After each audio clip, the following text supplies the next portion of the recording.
जय श्री राधे दोस्तों, केपी की वाणी चैनल में आपका स्वागत है। माता रानी का आशीर्वाद पाने हेतु कमेंट में जय माता दी अवश्य लिखे। वहीं अगर आप महाकाल के भक्त हैं तो कमेंट में हर हर महादेव अवश्य लिखे। यकीन जानिए माता रानी संग महादेव की कृपा आप पर और आपके पूरे परिवार पर अवश्य बरसेंगी और आप परिवार स्वस्थ एवं सुखी रहेंगे। साथ ही आपकी सभी मनोकामनाएं यथाशीघ्र अवश्य ही पूर्ण हो जाएंगी। दोस्तों, आज की वीडियो में आपको सावन के महीने में शुक्र के राशि परिवर्तन से जिन 6 राशि के जातक के रिश्ते तय होने की बात हो रही है उसकी जानकारी दूंगा और इन राशि के जातकों के नवंबर 2023 में विवाह के प्रबल योग बनेंगे। अगर अप्राकृतिक किसी प्रकार की कोई बात ना होती है तो फिर इन राशि के जातकों के परमपिता परमेश्वर की कृपा से अवश्य ही विवाह हो जाएगा। आसान शब्दों में कहे तो इन 6 राशि के जातकों के नवंबर में शादी होने के 100% योग हैं। अगर आप केपी की वाणी के चैनल पर पहली बार विजिट कर रहे हैं तो आपको बता दें कि यह एकमात्र ऐसा चैनल है जिस पर केवल और केवल विवाह संबंध की जानकारी दी जाती है और यह जानकारी ग्रह राशि परिवर्तन के आधार पर दी जाती है। इसमें किसी प्रकार का कोई फेरबदल नहीं किया जाता है और ना ही गलत तथ्य प्रस्तुत किए जाते हैं। हमारा उद्देश्य आपको सूचना पहुंचाना रहता है और साथ ही आपको कुछ उपाय भी प्रोवाइड कराने होते हैं जिससे जिनको आप करते हैं या करती हैं तो आपके जो भी विवाह में बाधाएं आ रही हैं वो दूर हो जाती हैं। तो हमारा उद्देश्य आपको सूचना पहुंचाना है। अगर जानकारी देने में इस अनुज से कोई गलती या त्रुटि रह जाती है कृपया मुझे क्षमा कर दीजिएगा। मेरी कोशिश आपको सत्य और सही जानकारी देने की रहती है। चंद्र कुंडली और चंद्र राशि के आधार पर आपको यह जानकारी दी जाती है। अगर आपकी चंद्र राशि में से एक है तो यह जानकारी आपके लिए बिल्कुल सत्य है, अन्यथा अगर आप नाम से देखते हैं तो इसके लिए आप स्पेशल कमेंट कर जानकारी प्राप्त कर सकते हैं कि आपकी शादी किस वर्ष तक हो सकती है। अन्यथा आप प्लेलिस्ट पर जाएं और नाम के अनुसार से भी वीडियो देख सकते हैं और यह जानकारी ज्ञात कर सकते हैं कि आपके विवाह कब तक हो सकते हैं। आपको बता दें कि अब आप केपी की वाणी से कुंडली भी बनवा सकते हैं और विवाह संबंध की पूरी जानकारी ज्ञात कर सकते हैं कि आपकी शादी कब होगी, कहाँ होगी, कैसे होगी, किससे होगी, किस दिशा में होगी, कितनी दूरी पर होगी, किस नाम से होगी, किस राशि से करनी चाहिए, जीवन साथी का रंग रूप स्वरूप स्वभाव और उनका करियर कैसा होगा, आपका करियर कैसा होगा। अगर आप लव मैरिज करना चाहते हैं तो माता पिता की सहमति मिलेगी कि नहीं मिलेगी, ससुराल में घर द्वार कैसा होगा, सास ससुर का स्वभाव कैसा होगा, पति कितना पढ़ा लिखा होगा, पत्नी कितनी पढ़ी लिखी होगी, साथ ही संतान योग, राजयोग, भाग्य योग, भाव योग, ये तमाम तरह की जानकारी अब आप केपी की वाणी से या तो आप कुंडली दिखवाकर या तो आप कुंडली बनवाकर जानकारी प्राप्त कर सकते हैं। इसके अलावा अब आप केपी की वाणी से अपनी जन्म कुंडली मिलान भी करा सकते हैं। अगर आप परने सूत्र में बंधने वाले हैं यानी आपकी शादी होने वाली है तो मामूली खर्च पर आप कुंडली मिलान अवश्य करा लें और यह जानकारी ज्ञात कर ले कि आप किसी दोष से पीड़ित तो नहीं है। अगर पीड़ित है तो उसका निवारण अवश्य करा लें, क्योंकि अगर आप निवारण नहीं कराते हैं तो आपका वैवाहिक जीवन कष्टमय बीत सकता है। जैसा कि आप डॉक्टर पर विश्वास करके आप दवा लेते हैं उसी तरह से जो साधु महात्मा होते हैं उनकी बात अगर आप ध्यान में करके श्रवण करके उन पर चलते हैं आप तो यकीनन आपका जो है भौतिक जीवन है वो सुखमय बीतता है। तो ज्योतिष शास्त्र में जो है यह बताया गया है कि अगर नारी दोष लग जाता है, भकुट दोष लग जाता है तो वैवाहिक जीवन कष्ट में बीतता है, तो उसका आप मिलान करके उसका निवारण अवश्य करा लें, उससे आपका वैवाहिक जीवन सुखमय बीतेगा। इसके अलावा अगर आर्थिक परेशानी भी आ रही है या किसी प्रकार का कोई अन्य परेशानी है, मानसिक शारीरिक, तो भी कुंडली मिलान कर उसका निवारण अनिवार्य होता है। अगर आप निवारण करा लेते हैं तो किसी प्रकार की कोई दिक्कत नहीं आती है। नारी दोष 3 तरह के होते हैं, भकुट दोष भी 3 तरह के होते हैं। इनमें आर्थिक, शारीरिक, मानसिक सभी प्रकार की पीड़ा होती है। जिस प्रकार से 7.5 में होती है उसी प्रकार से इसमें होती है। तो इसका आप अवश्य ख्याल रखें। आप केपी की वाणी से भी संपर्क कर आप कुंडली मिलान करा सकते हैं। हमारा संपर्क नंबर 8521835670। डिस्क्रिप्शन बॉक्स में भी नंबर दिए गए हैं, आप वहां से भी नंबर नोट कर सकते हैं 8521835670। तो यह तो जानकारी मैंने आपको प्राथमिक दी है। आप कॉन्फिडेंशियल रहना चाहते हैं केपी की वाणी blogspot.com पर विजिट कर भी आप कॉन्फिडेंशियल माध्यम से भी जानकारी प्राप्त कर सकते हैं। आइए वीडियो में आगे बढ़ते हैं। तो जैसा मैंने बताया है कि 7 तारीख से यानी 7 जुलाई से जो है शुक्र का राशि परिवर्तन हो रहा है। शुक्र जो है वर्तमान समय में कर्क राशि में है और आने वाले समय में यानी 7 जुलाई को जो है 4:04 प्रातः काल में जो है शुक्र सिंह राशि में प्रवेश करेंगे और फिर 23 जुलाई को जो है ये फिर वक्री चाल चलने लगेंगे। अब 7 अगस्त को फिर ये वक्री चाल चलकर जो है कर्क राशि में प्रवेश कर जाएंगे। तो कुछ इस प्रकार से शुक्र का ग्रह गोचर हो रहा है। तो शुक्र जो है प्यार, रोमांस, वैवाहिक सुख, शोहरत, कला और सौंदर्य का कारक माना जाता है। शुक्र विवाह के कारक होते हैं लड़कों के। अगर शुक्र कुंडली में मजबूत है तो लड़के की शादी शीघ्र हो जाती है, और वहीं अगर कमजोर है तो विवाह में बाधा आती है। शुक्र वृषभ और तुला राशि में उच्च के शुक्र वृषभ और तुला राशि का राशि स्वामी है, और मीन राशि में उच्च के होते, कन्या राशि में ये नीच के होते। नवग्रहों में बुध और शनि इनके मित्र हैं। सूर्य व चंद्रमा इनके शत्रु ग्रह माने जाते हैं। शुक्र अगर सप्तम भाव में रहता है, अगर कमजोर नहीं है तो विवाह शीघ्र हो जाती है। अगर कमजोर है व्यक्ति के एक से अधिक रिश्ते होते हैं। दाम्पत्य जीवन भी इनका प्रभावित होता है। कमजोर शुक्र खर्च में वृद्धि कराता है और जातक विलासिताओं की वस्तुओं में लिप्त रहता है। उपाय के तौर पर जातक को ससुराल वालों के साथ साझेदारी से बचना चाहिए और जीवन साथी को नीले कपड़े नहीं पहनने चाहिए। तो यह सभी जो है आप शुक्र वाले, जो शुक्र जिनकी कुंडली में शुक्र मजबूत रहता है और कमजोर रहता है, तो उनके मैंने प्रभाव बताए हैं।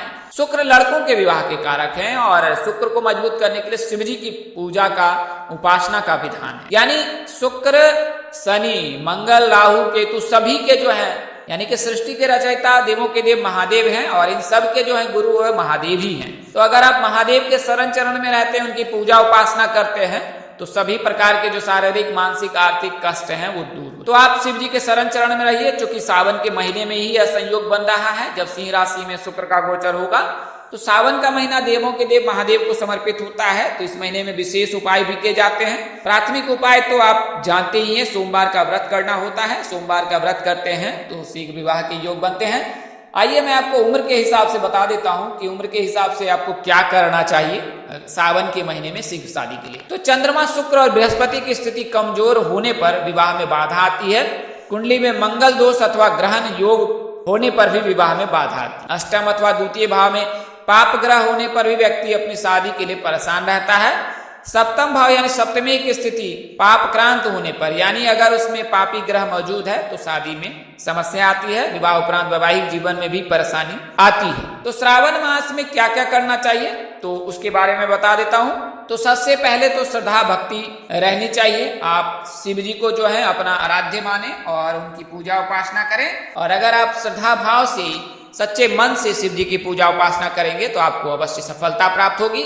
वैसे मैं आपको बता दूं कि अगर आप लड़की हैं तो सावन सोमवार पर 5 नारियल लेकर जो ओम श्री वरप्रदाय श्री नमः मंत्र का जाप करते हुए 5 नारियल जटे वाले जो हैं वो शिव जी को अर्पित कर देना है, और फिर वहीं पर बैठकर जो है शिव चालीसा का पाठ करना, ओम सोमेश्वराय नमः मंत्र का जाप करना है, और साथ ही आपको जलाभिषेक करना है। अगर गंगा जल उपलब्ध है तो गंगा जल से अभिषेक करें, अन्यथा आप जो है शिव जी का अभिषेक दूध से भी कर सकते हैं, जल में काले तिल मिलाकर भी कर सकते हैं, जल में शहद और सुगंध डालकर भी कर सकते हैं। तो इससे भी शिव जी प्रसन्न होते हैं। वहीं आपको उम्र के हिसाब से बता दूं तो 18 से 24 वर्ष के जातक इन उपायों को करें।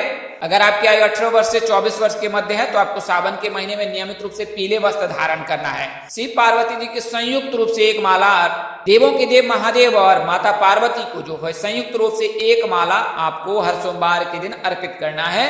अगर माला सफेद रंग का हो तो ज्यादा उत्तम है। सफेद फूल आप चुन ले या बिन ले, और उनसे एक माला पिरोकर भगवान शिव को और माता पार्वती को जो संयुक्त रूप से अर्पित करें। स्नान ध्यान करने के पश्चात आचमन कर लें, और उसके पश्चात ही जो है आप शिव जी की पूजा उपासना करें, जलाभिषेक करें या दुग्धाभिषेक करें या रुद्राभिषेक करें, और उसके पश्चात जो है माला अर्पित करें। सायकाल शिव पार्वती की संयुक्त पूजा करें, आरती करें, शिव चालीसा का पाठ करें, शिव स्तोत्र करें। इसके अलावा ओम गौरी शंकराय नमः इस मंत्र का जाप आपने करना है रोजाना कम से कम 11 बार। अगर आपके पास पर्याप्त समय है तो कम से कम 21 बार, अन्यथा 11 बार तो अवश्य करना है। ये प्रयोग सावन में लगातार करने हैं, यानी सावन सोमवार पर भी, और अगर आप प्रतिदिन आपको समय मिलता है, पर्याप्त समय मिलता है, तो आप अन्य दिन में भी कर सकते हैं। अब बात करते हैं उम्र की। अगर आपकी आयु 25 वर्ष से 30 वर्ष है तो आपको क्या करना है। सावन के महीने में सावन सोमवार का व्रत तो रखे ही, श्वेत वस्त्र धारण कर सकते हैं, अन्यथा आप पीले रंग के वस्त्र धारण करें, शिवलिंग पर सुगंध अर्पित करें, फिर जल की धारा बहाएं। आप दुग्धाभिषेक कर सकते हैं, इससे मनोवांछित फल प्राप्ति होती है।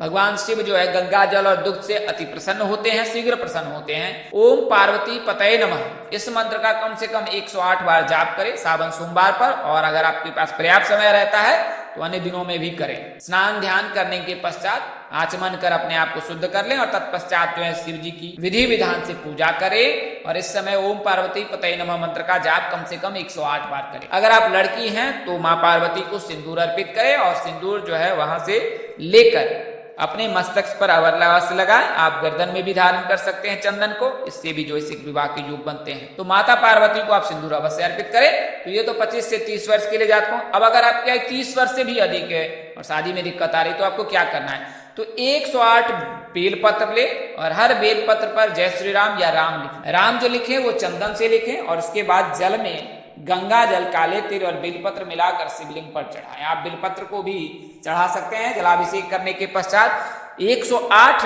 बेलपत्र जिस पर राम लिखे हैं उसको आप शिवलिंग पर चढ़ाएं। हर बेलपत्र चढ़ाते समय ओम नमः शिवाय मंत्र का जाप करें या ओम सोमेश्वराय नमः मंत्र का जाप करें।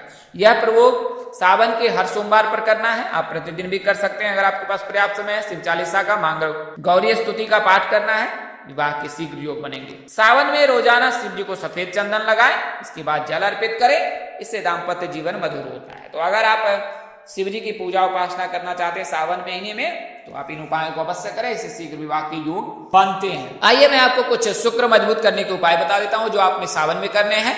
तो जल में इलायची मिलाकर जो है अब स्नान करने प्रतिदिन। इसके अलावा काली चींटियों को जो है चीनी खिलाना है रोज। इसके बाद अगर विवाह के हेतु बातचीत चल रही है तो फिर उस दिन बाल खुले रखें, लाल रंग के वस्त्र पहने या फिर पीले रंग के वस्त्र धारण करें। विवाह हेतु अगर बातचीत के लिए जा रहे हैं तो गुड़ खाकर और पानी पीकर जाएं। आप इस दिन गुड़ का भी दान कर सकते हैं, यह भी शुभ होता है। तो गुड़ का दान करने से भी शीघ्र विवाह के योग बनते हैं। इसके अलावा जो है हर शुक्रवार के दिन जो है माता रानी के दरबार जाएं, माँ पार्वती के दरबार जाएं और इस दिन भगवान शिव की भी पूजा उपासना की जाती है। आप इस दिन जो है श्रृंगार का सामान माँ को भेंट करें। अगर कोई अविवाहित लड़की संध्या काल में शुक्रवार के दिन श्रृंगार का सामान ले तो यह अति उत्तम है, अन्यथा आप माता रानी के चरणों में जाकर जो है श्रृंगार का सामान अर्पित करें और शीघ्र विवाह की कामना करें। तो अगर आप ऐसा करते हैं तो इससे शुभ योग अवश्य ही बनेगा। तो यह तो जानकारी मैंने आपको शुक्र को मजबूत करने के लिए दिए हैं। आइए मैं आपको उन राशियों के बारे में बता देता हूँ।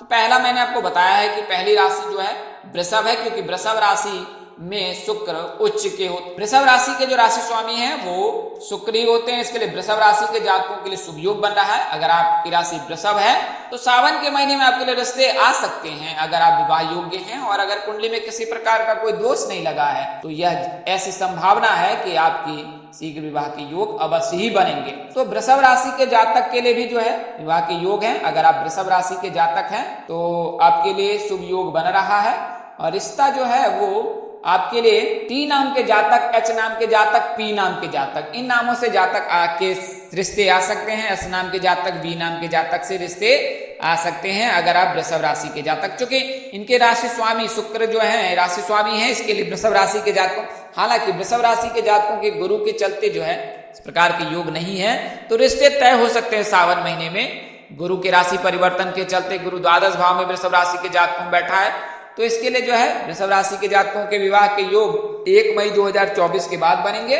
लेकिन वर्तमान समय में रिश्ते तय हो सकते हैं। तो वृषभ राशि के जातक हैं। और तुला राशि के जातकों के भी राशि स्वामी जो है शुक्र है। इनके जो है नाम जो है तुला राशि के आर से होते हैं और इनके लिए विवाह प्रस्ताव जो है वो आ सकता है।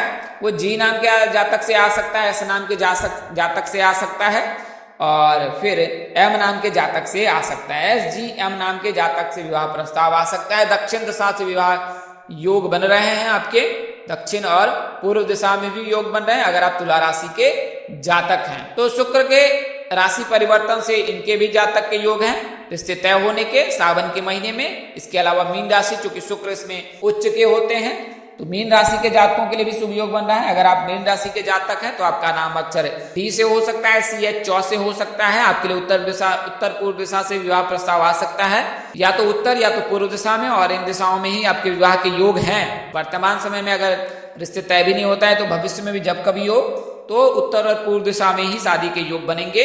बात करें नाम की तो एस नाम के जातक, जी नाम के जातक, बी नाम के जातक यानी वृषभ राशि के जातक कुंभ राशि के जातक, ये दोनों राशि के जातक मीन राशि के जातकों के लिए शुभ योग बनाता है। तो अगर आप मीन राशि के जातक हैं, इसके अलावा जो है वो कर्क राशि के जातक भी हैं, नवंबर महीने में इनके लिए भी योग बनेगा। वर्तमान समय में इनके लिए जो है शुभ योग है, क्योंकि सावन के महीने में जो है शुक्र राशि परिवर्तन कर कर्क राशि में आएंगे 7 अगस्त को, तो सावन के महीने में आपके लिए भी शुभ योग बनेगा। इसके अलावा जो है गुरु जो है इसमें उच्च के होते हैं और गुरु वर्तमान समय में विराजमान है मेष राशि में। तो कर्क राशि के जातक भी हैं इस लिस्ट में शामिल, मेष राशि के भी जातक इस लिस्ट में शामिल हैं, क्योंकि गुरु का राशि परिवर्तन आपके लिए भी शुभ योग बनाएगा। मेष राशि के जातक, वृषभ राशि के जातक, कर्क राशि के जातक, तुला राशि के जातक, मीन राशि के जातक, और चूंकि नवंबर महीने में शुक्र का गोचर कन्या राशि में होगा तो कन्या राशि के जातकों के लिए भी शुभ योग बनेगा। तो शुक्र राशि के परिवर्तन के चलते जो है सावन में इन राशि के जातकों के रिश्ते तय हो सकते हैं और नवंबर में इनकी शादी के योग बन सकते हैं और इनकी शादी अवश्य हो जाएगी। इसके अलावा मकर राशि, कुंभ राशि के जातकों के भी 4 नवंबर के पश्चात योग बनेंगे। तो आज के लिए इतना ही, अगले वीडियो में फिर मिलेंगे, तब तक के लिए इजाजत दे। आप जहां रहे मस्त रहे, स्वस्थ रहे, व्यस्त रहे, माता रानी के कृपा पर बरसती रहे, परम पिता परमेश्वर आपको सद्बुद्धि सत्मार्ग और आगे बढ़ने की शक्ति दे। नमस्कार, जय श्री राम दोस्तों, जय श्री कृष्णा, जय माता दी, जय वाहिगुरु।